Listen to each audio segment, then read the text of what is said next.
آپ نے ہماری طرف نہیں بھیجا، تو لہٰذا ہمارے ایمان میں بھی خرابی رہ گئی، عقیدے میں خرابی رہ گئی، اعمال میں خرابی رہ گئی، تو یہ عذر پیش کر سکتے تھے۔ اللہ نے فرمایا کہ ان کا عذر ہم نے ختم کر دیا۔ اب اس کے بعد یہاں پہ یہ میں عرض کرتا چلوں کہ جو ذلت ہے یہ وہ احساس ہوتا ہے جو انسان خود محسوس کرتا ہے، یعنی اس کے باطن میں ہوتا ہے، باہر نہیں، یہ ذلت ہے۔ یہاں پہ یہ فرمایا ان ذلہ و نخزہ، اور یہ جو خزی ہوتا ہے، یعنی جسے قرآن پاک نے یہاں پر نخزہ کہا، یہ ہوتا ہے دوسروں کے سامنے ذلت و رسوائی ہونا۔ ایک انسان خود اپنی نظروں میں گر جاتا ہے، دوسرا دوسروں کے سامنے انسان ذلیل و رسوا ہوتا ہے۔ تو اللہ پاک یہ فرماتا ہے کہ ہم یہ کہیں گے کہ ہم ذلیل و رسوا ہونے سے پہلے اے اللہ تیری نشانیوں کی پیروی کرتے۔ اب فرمایا آخری آیت میں قل کل متربص فتربصوا، کہ اے نبی صلی اللہ علیہ وسلم کہ ہر ایک منتظر ہے، تم بھی انتظار کرو۔ یعنی کئی مقامات پر یہ بھی فرمایا کہ میں بھی انتظار کرتا ہوں، تم بھی انتظار کرو۔ اب یہاں فرمایا فَسَتَعْلَمُونَ مَنْ أَصْحَابُ الصِّرَاطِ السَّوِيِّ وَمَنِ اهْتَدَىٰ، آئندہ تمہیں معلوم ہو جائے گا کہ کون سیدھی راہ والا ہے اور کون منزل تک پہنچا ہے۔ صراط سوی سے مراد یعنی سیدھی راہ، کہ کون سیدھی راہ والا ہے یہ تمہیں معلوم ہو جائے گا۔ آج تم اس کے انکاری ہو، منکر ہو، لیکن کل تمہیں اس کا ضرور علم ہو جائے گا کہ کون سیدھی راہ پر ہے اور کون منزل تک پہنچا، کس کو ہدایت ملی۔ اس کا فیصلہ آنے والے وقت میں ہو جائے گا۔ اب جو لوگ دلائل کے باوجود، آیات کے باوجود، معجزات کے باوجود، قرآن جیسی کتاب کے نازل ہونے کے باوجود بھی ٹس سے مس نہیں ہوتے اور حق اور سچ کی طرف نہیں آتے، تو پھر کیا صورت ہوگی؟ پھر یہ ہوگی اب پھر فیصلہ تو پھر آنے والے وقت میں ہی ہوگا کہ جب خدا کا عذاب اترے گا یا پھر قیامت برپا جب ہوگی تو پھر تمہیں معلوم ہوگا کہ بھئی کون سیدھی راہ پر تھا اور کس نے اپنی منزل کو، اپنے مقصد کو پا لیا۔ مولانا صاحب بہت شکریہ۔ آج سورہ طٰہٰ ہماری اپنے اختتام کو پہنچ گئی ہے الحمدللہ۔ اچھا ایک سوال میں آپ کے سامنے رکھتا ہوں۔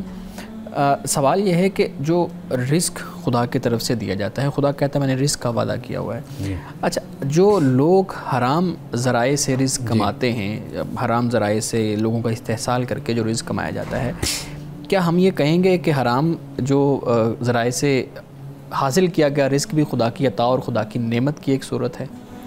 دیکھیے اللہ سبحانہ و تعالیٰ نے جو انسان کو عقل دی ہے اور انسان کو شعور دیا، اور پھر اللہ نے جو رہنمائی دی، ہدایت دی، انسان اب اپنے ہر عمل کا ذمہ دار بن جاتا ہے۔ یعنی اس کو اللہ نے ارادہ اور اختیار بھی اس کو دیا، اور اللہ نے اس آسمان سے اس کو ہدایت بھی اس کو عطا کر دی۔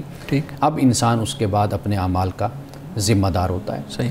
جو ادب کا تقاضا ہوتا ہے وہ یہی ہوتا ہے کہ رب کی طرف ہمیشہ خیر کو ہی منسوب کیا جاتا ہے۔ صحیح۔ کہ اللہ سبحانہ و تعالیٰ نے انسان کے لیے جائز ذرائع بھی پیدا کر دیے، انسان کی رہنمائی بھی کر دی، زمین آسمان انسان کے لیے نعمتیں مہیا کرتا ہے خدا کے ذریعے اور خدا کے حکم سے۔ اب اس کے باوجود جب خدا نے انسان کی رہنمائی کر دی، پھر وہ شیطان کا راستہ اپنے لیے منتخب کرتا ہے۔ اب تخلیق تو انسان خدا کی ہے، ارادہ اور اختیار بھی خدا نے انسان کو دیا۔ صحیح۔ لیکن سب کچھ تخلیق کرنے کے باوجود بھی انسان اس کا ذمہ دار اس لیے ہے کہ وہ جو بھی کرتا ہے وہ اپنی مرضی سے، اپنی منشا سے اور اپنے ارادے سے کرتا ہے۔ ناظرین کرام یہاں وقت ہوا چاہتا ہے ایک بریک کا، ہمارے ساتھ رہیے گا۔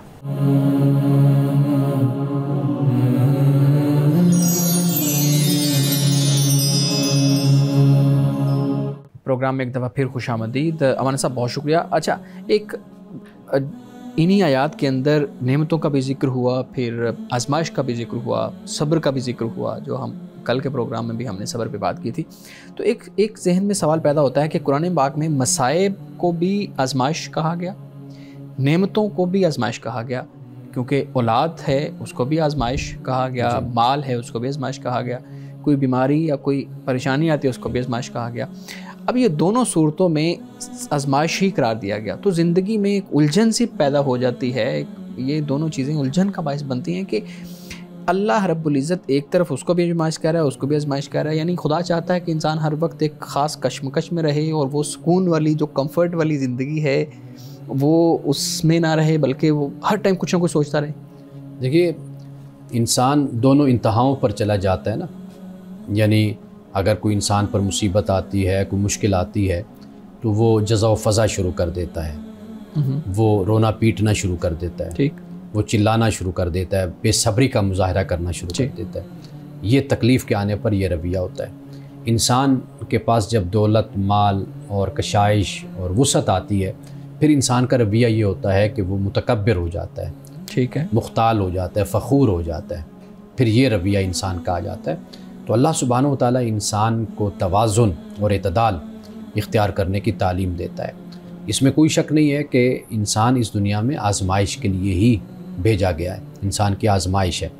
خدا نے یہ دنیا بنائی ہے، قرآن پاک نے اس کو بیان کیا کہ الذی خلق الموت والحیات لیبلوکم ایکم احسن عملا، کہ وہ تمہیں آزمائے کہ تم میں سے کون زیادہ اچھے کام کرتا ہے.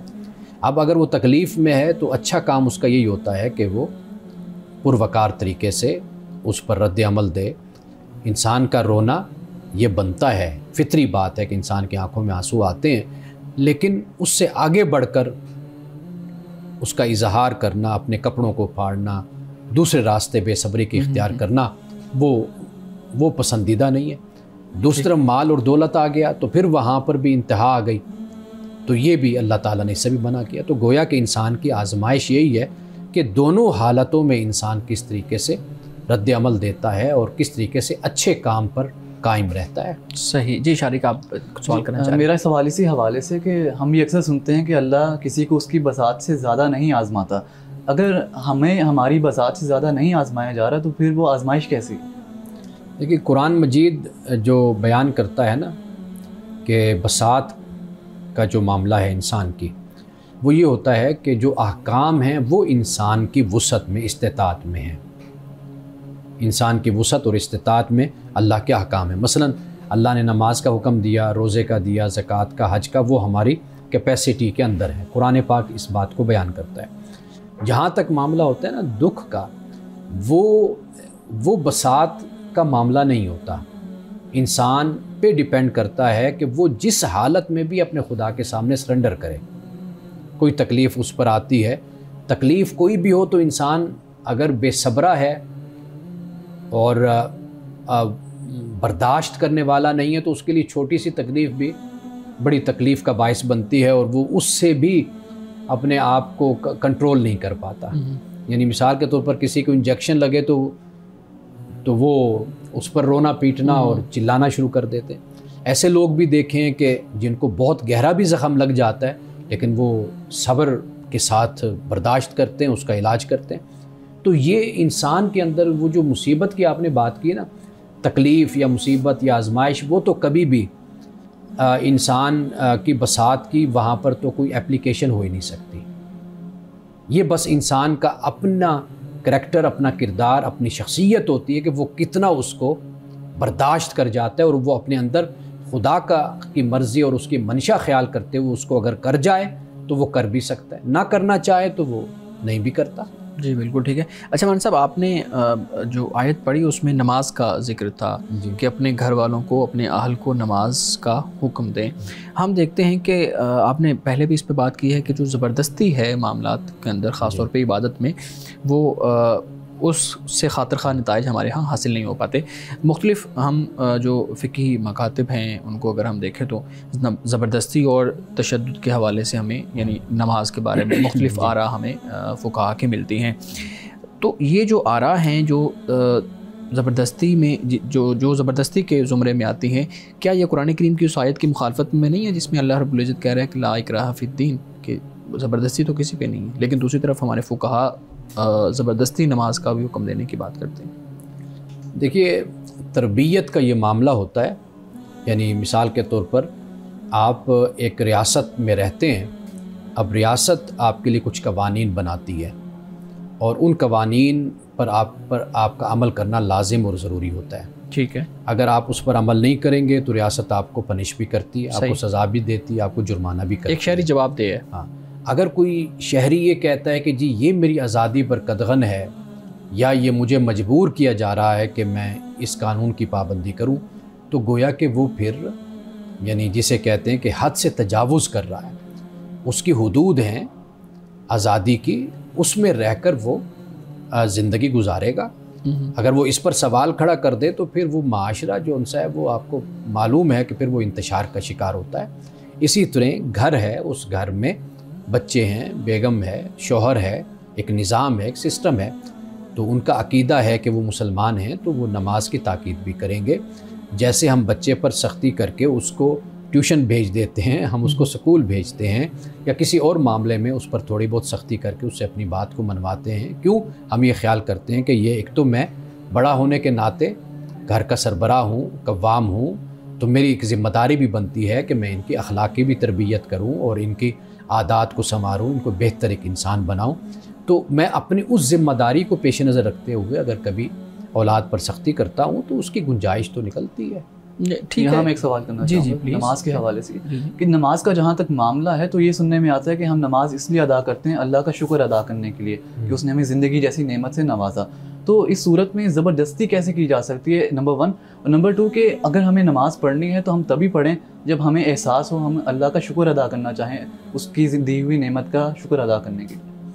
دیکھیے، جب ہم اپنے آپ کو ایک عقیدے کا پابند کرتے ہیں، جی، یعنی ایک ہے کہ نہیں ماننا، نعوذ باللہ، کوئی کہتا ہے جی میں اس عقیدے کو یا اس نظریے کو میں نہیں مانتا، یعنی ایک دائرے میں آپ نہیں آنا چاہتے، آپ ٹھیک ہے نکل جائیے، پھر آپ سے وہ حکم ختم تقاضا نہیں ہوگا. ٹھیک ہے. یعنی مثال کے طور پر اگر آپ پاکستان کی ریاست میں نہیں رہنا چاہتے تو ٹھیک ہے آپ نہ رہیے، لیکن رہیں گے تو قوانین کو ماننا پڑے گا. رہیں گے تو آپ پھر وہ قوانین آپ پر نافذ ہوں گے، اپلیکیشن ہوگی. اسی طریقے سے جیسے ہم خود کو مسلمان کہتے ہیں تو پھر کچھ ذمہ داریاں پھر بحیثیت مسلمان ہم پر لازم ہوتی ہیں. دیکھیے، آپ نے قوانین پر عمل کرنا ہے طوعاً او کرہاً، پسند ناپسند، مشکل آسان، جو بھی جیسے آپ سمجھتے ہیں آپ کو عمل کرنا ہے. ٹھیک. ایک وقت آتا ہے کہ انسان پھر اپنے میچورٹی کے اس لیول پر آ جاتا ہے کہ وہ پھر یہ سب کچھ دل سے اپنے شوق سے بھی کرنا شروع کر دیتا ہے. تو گویا کہ جب آپ ایک سسٹم میں، ایک نظام میں، ایک عقیدے میں آپ آ جاتے ہیں تو پھر کچھ اس کی ذمہ داریاں پھر آپ پر لاگو ہو جاتی ہیں. نہیں، یہاں تو مجھے پھر یہ فیل آ رہی ہے آپ کی باتوں سے کہ جو زبردستی والا عنصر ہمارے یہاں پایا جاتا ہے، آپ کے دونوں سوالوں کے جواب سے مجھے یہ محسوس ہوا ہے کہ آپ اس زبردستی والے عنصر کی حمایت کر رہے ہیں کہ یس، اگر آپ ایک عقیدے کو مان رہے ہیں تو آپ کو اگر کہیں زبردستی بھی نماز کے لیے تھپڑ مار کے بھی لے کے جانا پڑ رہا ہے تو ٹھیک ہے، آپ وہ معاملہ ٹھیک ہے. دیکھیے، آپ جو ایک زبردستی کا لفظ اس میں استعمال کر رہے ہیں نا، میں اس کی جگہ سختی کا لفظ استعمال کر رہا ہوں. یعنی آپ یہ طریقہ اختیار کریں کہ آپ کی ایک پوزیشن ہے نا، جس طرح ایک پوزیشن ہوتی ہے، ایک آفس ہوتا ہے نا، آپ اپنے اس بات کو منواتے ہیں. یعنی مثال کے طور پر آپ ادارے میں ہیں تو ادارے میں اگر کوئی نافرمانی کرتا ہے، قانون کو چھوڑ دیتا ہے، اس کی پابندی نہیں کرتا، تو واضح بات ہے کہ آپ کسی حد میں رہتے ہوئے آپ اس کے لیے کچھ نہ کچھ تو سزا رکھتے ہیں. مولانا صاحب، ایک اصول اور قانون اور ایک عبادت، ان دونوں میں بہت زیادہ فرق ہے. عبادت ان اصولوں اور قوانین کی طرح میرے خیال میں نہیں ہو سکتی. اس کا تو جو مقصد ہے وہ طہارت حاصل کرنا ہے، پاکیزگی حاصل کرنا ہے. قرآن بار بار ان چیزوں کو بیان کرتا ہے. تو جب آپ کہہ لیں سختی سے کیسے وہ طہارت اور پاکیزگی حاصل ہو سکتی ہے؟ دیکھیے، جو نماز ہے نا، قرآن مجید نے اس کو بیان کیا ہے کہ یہ پورے معاشرے کی ذمہ داری ہوتی ہے. جہاں پر مسلم معاشرہ ہوگا، اسلامی معاشرہ ہوگا، وہاں نماز کو اجتماعی طور پر نافذ کیا جائے گا. یعنی دکانیں بند ہوں گی، لوگ معاشرے میں پورا ایک اس کا رنگ غالب ہوگا کہ یہ ایک مسلم معاشرہ ہے، یہ ایک اسلامی معاشرہ ہے، کہ جب نماز کا وقت ہوگا تو لوگ مسجد کی طرف جائیں گے، نماز پڑھیں گے، یا اس وقت میں وقفہ ہو جائے گا، لوگ اپنی جگہ پر جہاں پر بھی ہیں وہاں پر نماز کو ادا کریں گے. یہ ایک پورا اجتماعی جسے آپ کہہ رہے ہیں نا کہ تربیت فرد کی، جسے آپ کہہ رہے ہیں طہارت اور تزکیہ، یہ وہی طہارت اور تزکیہ ہے. ایک طہارت اور تزکیہ یہ ہے کہ میرا اپنی ذات کی حد تک، ایک ہے کہ پورے معاشرے پہ وہ رنگ کا غالب ہونا کہ جو اسلام کا حکم ہے. نماز اجتماعیت کا ایک سبق ہے، ایک رنگ ہے، ایک اظہار ہے، مظہر ہے ایک اسلامی معاشرے میں. تو لہٰذا نماز جو سی ہے یہ پورے معاشرے میں اس کا اظہار ہوگا. اور کوئی دکان پر ہے، کوئی یونیورسٹی میں ہے، کوئی کالج میں ہے، کوئی اسکول میں ہے، کسی جگہ پر بھی ہے، جب نماز کا وقت ہوگا تو پتہ چلے گا کہ ہاں یہ اسلامی معاشرہ ہے اور اب نماز کا وقت ہے اور اتنا وقت وقفے کے لیے دیا گیا ہے تاکہ سب جو مسلمان ہیں وہ آسانی کے ساتھ، سہولت کے ساتھ نماز کو ادا کر لیں۔ ناظرین کرام، بقیہ سوالات لیتے ہیں ایک بریک کے بعد، ہمارے ساتھ رہیے گا۔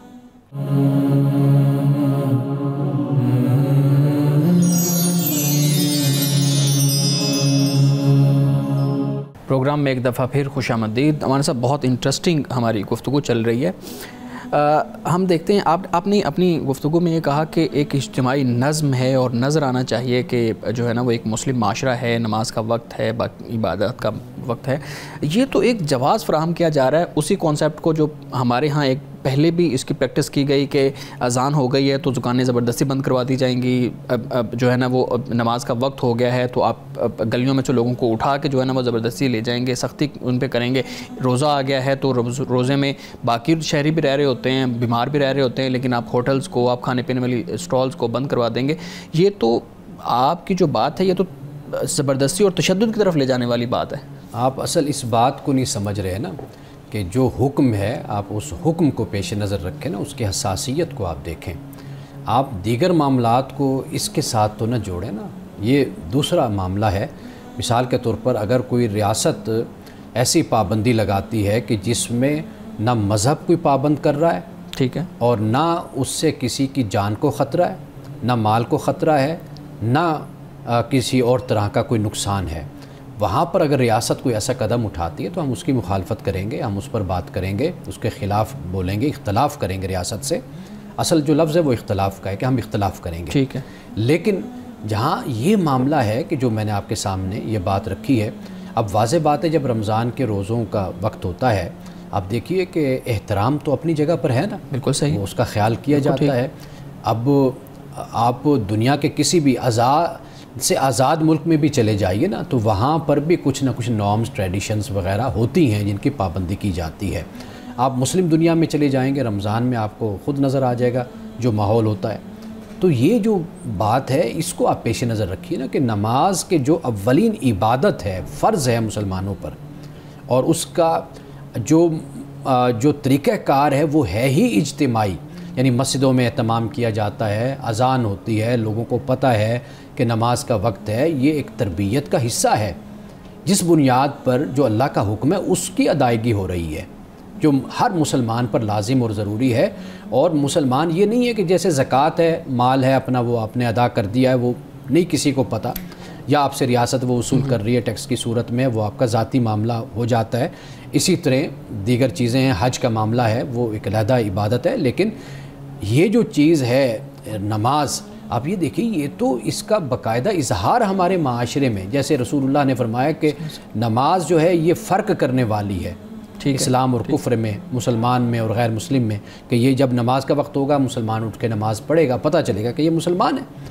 تو لہٰذا آپ چیزوں کو جب آپس میں گڑمڑ کریں گے، کنفیوز کریں گے تو پھر صورتحال الجھے گی۔ نہیں، یہ گڑمڑ کیسے ہوگی؟ اب شارق آپ بھی اس میں رول پلے کیجیے گا۔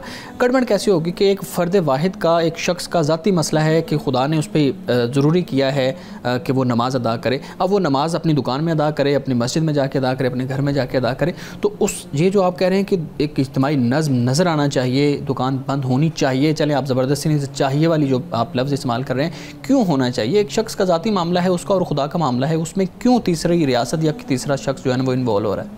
جب اذان ہوگی اور معلوم ہوگا کہ یہاں پر یہ وقت ہے نماز کا، ٹھیک ہے، اس کے لیے جو کاروبار ہے اس کو وقتی طور پر ہم اس کو معطل کر دیں گے، اس کو بند کر دیں گے، چونکہ اب نماز کا وقت ہے۔ اب جب مسلمان کوئی ہے تو وہ اپنی دکان میں بے شک نماز پڑھ لے، صحیح ہے، ضروری نہیں ہے کہ وہ مسجد میں جائے، لیکن وہ وقفہ جو ہے وہ لازم اور ضروری ہے۔ لیکن یہ نہیں ہوگا کہ بھئی آپ فرد کو پکڑ کر زبردستی جھکا رہے ہوں کہ بھئی نماز پڑھو۔ یہ ہوگا کہ اجتماعی ماحول اس طرح کا پیدا کر دیا جائے گا، اور یہ ذمہ داری ہوگی ریاست کی کہ اس وقت میں ایکٹیویٹیز جو ان سی ہیں وہ معطل کر دی جائیں گی، روک دی جائیں گی، تاکہ مسلمان کے لیے نماز کا وقت ہے، جو نماز پڑھنا چاہے وہ نماز ادا کر لے۔ یہ میں بات کہہ رہا ہوں نا کہ اجتماعی طور پر یہ اس کا اظہار ہوگا کہ یہ مسلم معاشرہ ہے، یہ اسلامی معاشرہ ہے۔ جی شارق پلیز۔ میں یہ جاننا چاہتا ہوں کہ آپ نے ابھی بات کی کہ نماز جو ہے وہ ذمہ داری ہے، لیکن نماز تو تزکیہ و تطہیر کا ذریعہ ہے، تو نماز پھر ذمہ داری کیسے ہے؟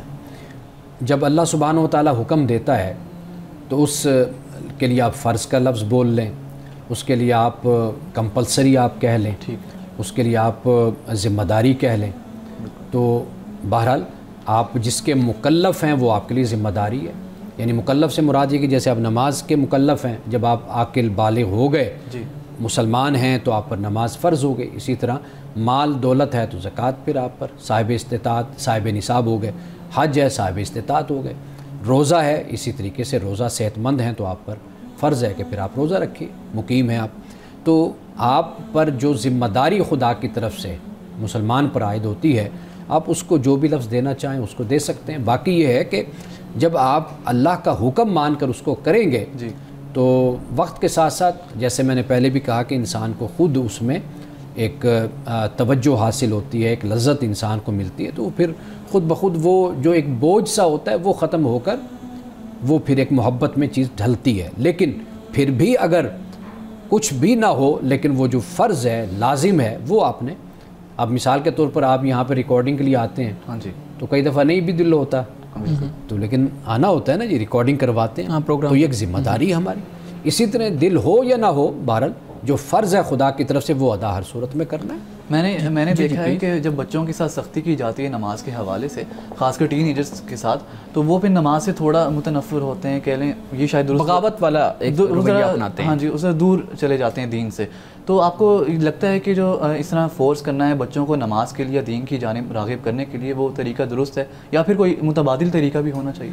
دیکھیے متبادل طریقہ وہ یہ ہوتا ہے نا کہ جیسے حکمت کے ساتھ بلانا، ادعو الی سبیل ربک بالحکمہ، قرآن کہتا ہے اپنے رب کی طرف بلاؤ، حکمت کے ساتھ بلاؤ، تو حکمت تو بالکل ہونی چاہیے۔ بہت سے انداز اور طریقے ہوتے ہیں بچوں کو آپ راغب کرتے ہیں۔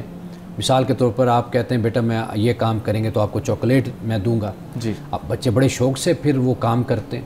آپ کہتے ہیں کہ میں ہر نماز پر آپ کو 10 روپے دوں گا، 50 روپے دوں گا، یعنی ترغیب والی ہم نے بات دیکھا ہے کہ بچے پھر شوق سے نماز پڑھتے ہیں۔ مثال کے طور پر آپ بہتر جانتے ہیں کہ رمضان میں قرآن مجید پڑھنے پر میں ہمیشہ آپ کو یعنی دیتا رہا ہوں ایک تحفہ آپ کہہ لیجئے، وہ پیسے کی صورت میں بھی ہوتا تھا، وہ کسی اور چیز کی صورت میں ہوتا تھا کہ آپ رمضان میں 1 قرآن ختم کریں یا 2 کریں تو میں آپ کو دوں گا، انعام دوں گا۔ تو یہ بھی ایک طریقہ ہوتا ہے کہ کوئی نیکی کے کام پر آپ انعام رکھ دیتے ہیں۔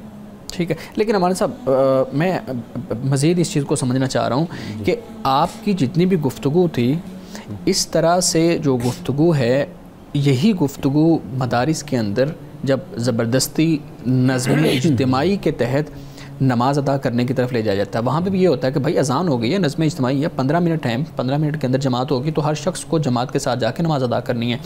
اب کچھ لوگ بیٹھے پڑھ رہے ہیں، کچھ لوگ لیٹے ہوئے ہیں، وہ اٹھتے ہیں، نماز کا وقت تو مثال کے طور پہ ظہر کی نماز ہے، اس کا وقت تو لمبا ہے نا، تو آپ اس وقت کے اندر جب مرضی پڑھ لیں۔ لیکن یہ جو آپ کہہ رہے ہیں کہ اجتماعی نظم ہے، اس میں پھر وہ زبردستی والا عنصر آ جاتا ہے، مدارس میں پھر وہ زبردستی کی جاتی ہے، ایون مارا بھی جاتا ہے، تو یہ عبادت کے اندر تو سمجھ نہیں آتا مار۔ اصل میں جو ابھی آپ نے آخری لفظ بولنا ہے نا، مارنا، یہ سب سے بڑا مسئلہ ہے۔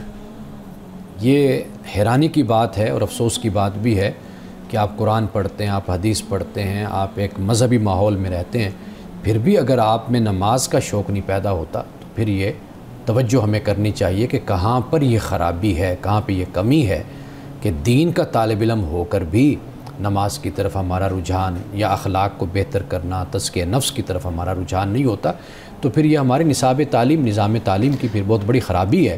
ایک بات۔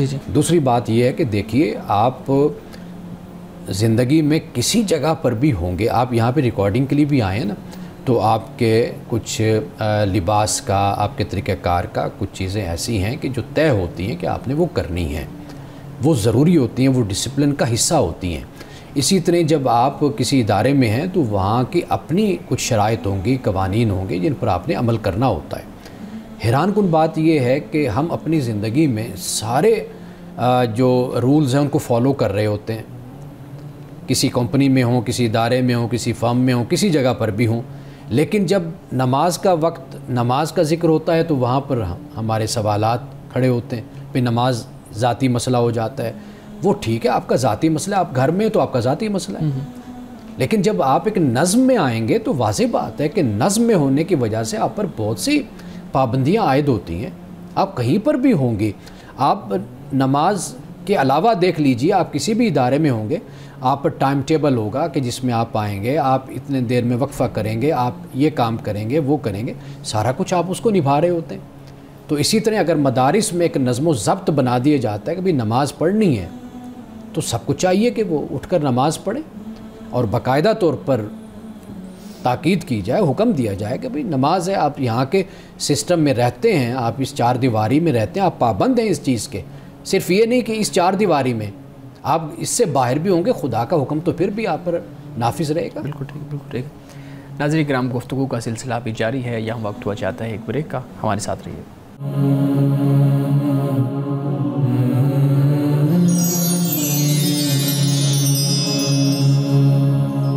پروگرام میں ایک دفعہ پھر خوش آمدید. جی شارق, آپ سوال کرنا چاہ رہے ہیں. میں نے آپ کی گفتگو سے سمجھا کہ نماز ایک ذمہ داری ہے اور نظم قائم کرنے کے لیے بہت ضروری ہے. بالکل ٹھیک, لیکن نماز جو 5 وقت کے لیے ہم پر فرض ہے, اس کی کیا حکمت ہے, کیا لاجیکل ایکسپلینیشن ہے؟ اچھا, پہلا جو نقطہ ہے اس حوالے سے وہ ہمیں سمجھ لینا چاہیے کہ نماز صرف امت مسلمہ پر فرض نہیں ہے. اچھا, یہ پہلے دن سے ہی مختلف شکلوں میں, مختلف تعداد میں, جی, مختلف طریقوں میں یہ نافذ رہی ہے. انبیاء علیہ السلام سب نماز پڑھتے تھے. قرآن مجید نے بھی بتایا, ہمیں تورات و انجیل سے بھی معلوم ہوتا ہے. جہاں تک یہ بات ہے کہ 5 وقت نماز ہے, اس کا جو معاملہ ہے, اس کی جو حکمت ہے, وہ تو اللہ سبحانہ و تعالیٰ ہی جانتا ہے. لیکن ہمیں اگر ہم دیکھتے ہیں اس کو, بعض لوگوں نے میڈیکلی بھی اس پر گفتگو کی ہے کہ کیوں یہ 5 وقت نماز فرض کی گئی, اور ان کے جو اوقات مقرر کیے گئے, ان اوقات کو اگر ہم دیکھتے ہیں تو وہ ہمارے لیے ایسے ہیں کہ میڈیکل پوائنٹ آف ویو سے, جیسے لوگ روزے پر بات کر لیتے ہیں اور مختلف اعمال پر بات کرتے ہیں, تو اسی طریقے سے نمازوں کے اوقات پر بھی لوگوں نے اپنی طرف سے ایک ریزن آپ کہہ لیجئے, ایکسرسائز ایک لوجیکلی اس کو بیان تو کیا ہے. لیکن میں سمجھتا ہوں کہ ہمارے لیے سب سے جو بڑی بات ہے اور اہم بات ہے وہ یہ ہے کہ اللہ سبحانہ و تعالیٰ کا یہ حکم ہے, اللہ کا فرمان ہے, تو لہٰذا ہم 5 وقت مسلمان نماز ادا کرتے ہیں. نماز سے پہلے ہمیں وضو بھی کرنا ہوتا ہے, اور وضو کا جو متبادل طریقہ ہے وہ ہم سب جانتے ہیں, تیمم ہے. میں یہ جاننا چاہتا ہوں کہ جو تیمم ہے وہ کافی کیسے ہے وضو کے متبادل کے طور پر, کیسے ہماری پاکیزگی کا ذریعہ کیسے ہے تیمم؟ دیکھیے, وہ صرف اور صرف جو تیمم ہے وہ ایک احساس ہے جس سے آپ میں یہ سوچ پیدا ہوتی ہے کہ آپ پاک ہو گئے. طہارت, یعنی کوئی یہ نہ سمجھے کہ بھئی اگر پانی نہیں ہے تو وہ پلید پھرتا رہے اور ناپاک پھرتا رہے, وہ نماز بھی ادا نہ کرے, سب کچھ چھوڑ دے. اب پانی نہ ہونے کی صورت میں یہ کم از کم یہ ایک صورت قائم کر دی گئی ہے کہ آپ تیمم کریں اور پھر اس کے بعد آپ نماز پڑھ لیں. تو یہ ایک ایسا وقت کہ جب آپ مجبوری میں ہیں, اضطراری حالت میں ہیں, پانی مہیا نہیں ہے, تو آپ پھر تیمم کر لیتے ہیں. تو گویا کہ یہ جو ایک احساس ہوتا ہے نا انسان کے اندر, فیل کرنا اور سمجھنا, یہ بھی ایک بہت بڑی چیز ہوتی ہے. تو لہٰذا ایک کم درجے کی چیز پاکیزگی کے حوالے سے, طہارت کے حوالے سے رکھ دی گئی کہ تاکہ انسان پانی نہ پائے تو پھر تیمم کر کے وہ نماز اور دیگر عبادات اور معاملات وہ کر سکیں. اب میں اپنے سوالوں کی طرف آتا ہوں. حضرت موسیٰ, ہم جانتے ہیں انہوں نے اللہ تعالیٰ سے ملاقات کی کوہ طور پر, اور اللہ نے اپنی تجلی جب اس کی ریفلیکشن دکھائی حضرت موسیٰ کو, تو وہ اس کی تاب نہ لا سکے. میں یہ جاننا چاہتا ہوں کہ قیامت کے روز جب ہم خدا سے ملاقات ہماری ہوگی تو ہم کیسے خدا کا سامنا کریں گے؟ اچھا, یہ بہت اچھا سوال ہے. دنیا کا اور آخرت کا معاملہ بالکل مختلف ہے. اچھا, ممکن ہے کہ یہاں پر ہم تاب نہیں لا سکتے, ٹھیک ہے, یعنی ہماری آنکھیں, ہمارا وجود, بشری وجود, وہ اس کی افورڈیبلٹی جس کو ہم کہتے ہیں استطاعت نہیں رکھتا. ایک تو یہ بنیادی بات جو ہمیں ذہن میں رکھنی چاہیے کہ یہ دنیا کا معاملہ ہو گیا. ٹھیک. اب جہاں تک آخرت کا معاملہ ہے, اب ممکن ہے کہ جب ہم اس دنیا میں جائیں تو یہ جو ہمارا بشری وجود ہے کہ جس میں بہت سے احتیاجات ہیں، بہت سے عوارض ہیں، بہت سے مسائل ہیں، وہ وہاں پر وہ چیزیں کمزوریاں ختم ہوں، ہم اللہ سبحانہ و تعالیٰ کو دیکھ سکیں، آخرت کا معاملہ ہے۔ دوسری بات یہ ہے کہ تیسری بات کہ اللہ سبحانہ و تعالیٰ نے کہیں یہ نہیں بیان کیا کہ وہ اپنے آپ کو دکھائے گا تو کیسے ہوگا، جی اس کی زیارت ہوگی، اس سے ملاقات ہوگی۔ قرآن نے اصل میں ملاقات کا لفظ بولا، انہم ملاقو ربہم، اپنے رب سے ملاقات کرنے والے۔ اب وہ جو ملاقات ہے، اب اس کی کیفیت کیا ہے، اس کی حالت کیا ہے، وہ کیسی ہے، وہ اس بارے میں ہمیں کوئی معلوم نہیں ہے۔ اب وہ اپنی شان کے مطابق ہی ہم سے ملاقات کرے گا، اپنا دیدار کروائے گا، وہ جو اس کو زیبا ہوگا، جو اس کی شان کے لائق ہوگا، وہ اس طریقے سے اپنی زیارت سے ہمیں مشرف کرے گا۔ مولانا صاحب یہاں پہ ایک سوال میں آپ کے سامنے رکھتا ہوں، ہمارے ناظرین کی طرف سے آیا ہے، پوچھتے ہیں جی کہ بھائیوں والد کے فوت ہونے کے بعد بھائیوں پہ بہنوں، کنواری بہنوں کا حق ہوتا ہے یا نہیں ہوتا؟ دیکھیے، جب والدین دنیا سے رخصت ہو جاتے ہیں، کنواری بہنیں وہ در حقیقت والد کے بعد یا والدہ کے بعد پھر وہ ذمہ داری بن جاتے ہیں کہ جو بڑے گھر میں موجود ہوتے ہیں۔ ٹھیک، یعنی اب ضروری نہیں ہوتا کہ بھائی ہی ذمہ دار بنتے ہوں، ممکن ہے چچا ہوں، یہ بھی رشتے ہوتے ہیں انسان بالکل کے، صحیح ہے، تایا ہوتا ہے، چچا ہوتا ہے، یہ جو باپ کی طرف سے ہیں ان کی ذمہ داری، جن کو اسلام نے یا آپ کہہ لیجئے قانون نے، فقہ نے جس کو ولی بھی قرار دیا ہے، تو وہ پھر ذمہ دار اس کے بن جاتے ہیں، اس میں پھر بھائی بھی آ جاتے ہیں۔ ٹھیک ٹھیک ٹھیک۔ اگر یہ معاملہ نہیں ہے تو پھر واضح بات ہے کہ وہ اس ترتیب کے ساتھ پھر دیکھتے ہیں، پھر ان کی وہ ذمہ داری وہ بنتے ہیں۔ جی بالکل ٹھیک ہے۔ مولانا صاحب آج کی حدیث مبارکہ بیان کیجیے گا۔ آج کی حدیث حضرت انس بن مالک رضی اللہ تعالی عنہ سے روایت ہے، کہتے ہیں کہ مدینہ کی ایک لونڈی آپ صلی اللہ علیہ وسلم کا ہاتھ پکڑتی، پھر آپ صلی اللہ علیہ وسلم اس سے اپنا ہاتھ نہ چھڑاتے، یہاں تک کہ وہ آپ کو اپنے کام کے لیے جہاں چاہتی لے جاتی۔ یعنی ایک لونڈی، ایک خاتون جو آپ علیہ الصلوۃ والسلام کے دست مبارک کو پکڑتی، یعنی آپ سے یہ کہتی کہ میرا فلاں کام ہے وہ آپ کر دیجئے، تو رسول اللہ اس کا کام کرنے سے انکار نہیں فرماتے تھے۔ یعنی کسی کام میں مدد کرنا، تعاون کرنا، آپ علیہ الصلوۃ والسلام کبھی یعنی یہ نہیں فرماتے تھے کہ میں تو اللہ کا رسول ہوں، اللہ کے نبی ہوں، یا میں محمد ہوں صلی اللہ علیہ وسلم، مجھے تم یہ کام کہتی ہو، نہیں، آپ اس کے ساتھ چل پڑتے اور اس کا جو بھی کام ہوتا وہ آپ کر دیتے۔ یعنی آپ علیہ الصلوۃ والتسلیم کی ذات اقدس میں عجز و انکساری کا عالم یہ تھا۔ ناظرین کرام، اس دعا کے ساتھ اپنے پروگرام کا اختتام کریں گے۔ اللہ رب العزت حسن کلام اور تاثیر کلام عطا فرمائے، ہماری زبان کی گروں کو کھول دے اور سننے والوں تک خیر کا پیغام پہنچے۔ اجازت دیجیے، خدا حافظ۔